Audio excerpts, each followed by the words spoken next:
Putin just touched down in Alaska. Trump is demanding a ceasefire today, and the world is holding its breath. Will this summit change the course of the war, or is it just political theater? Welcome back to our channel, where we break down the biggest political stories shaping the world.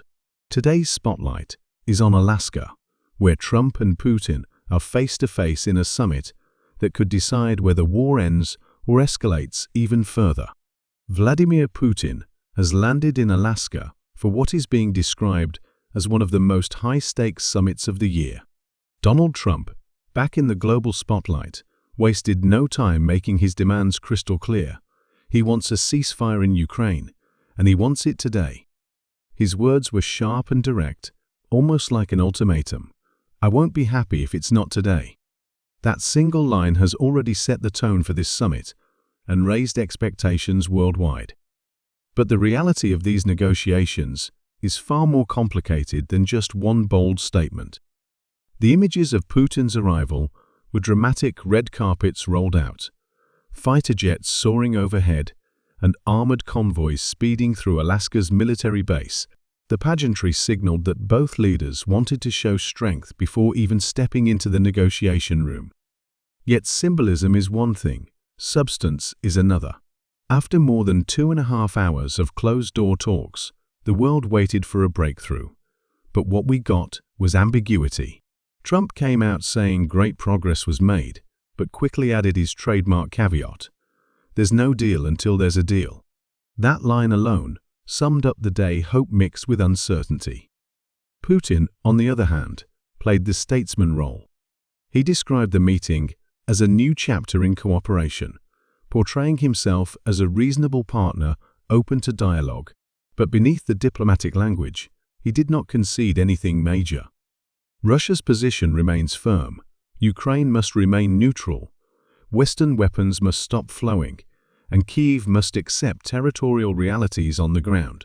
For Putin, this summit was as much about optics as it was about substance. Standing shoulder to shoulder with Trump, he gained an image of legitimacy and global relevance that Moscow has been craving since the start of the war.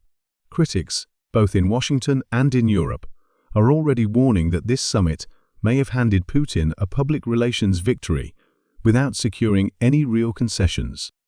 The fear is that Russia walks away looking stronger, while Ukraine and America's allies are left questioning whether Trump's rush for a deal today risks undermining long-term strategy.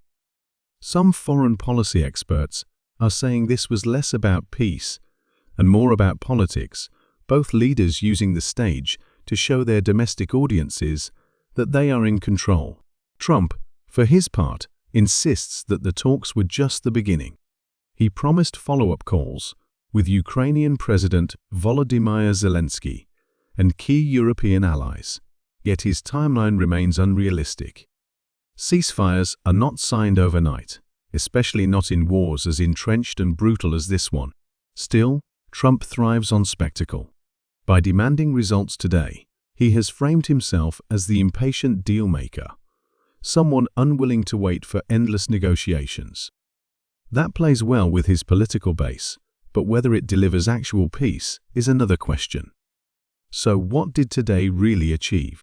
No ceasefire, no binding agreement, and no roadmap for how to end the bloodshed. What the world witnessed was more theater than diplomacy, grand arrivals, bold words, and the illusion of progress. The stakes remain as high as ever, but for now, the war continues, and the ceasefire Trump demanded today is still just a hope for tomorrow. The summit may be over, but the questions remain. Will Trump's push for an immediate ceasefire hold any weight, or did Putin just gain the upper hand in global optics? One thing is certain, this story is far from finished. Stay tuned, because the next move could change everything.